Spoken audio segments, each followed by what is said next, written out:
Find the set key behind the doorbell. Press the setting button to add a card, the buzzer will sound. Put the IC card in the card reading area for entry.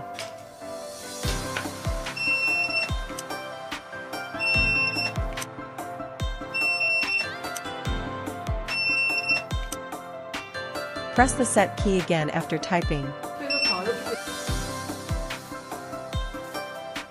Put the IC card in the reading area. The lock is unlocked.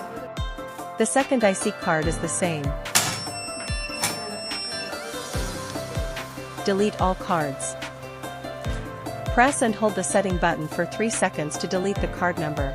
Press and hold the button 3 times to clear all card numbers.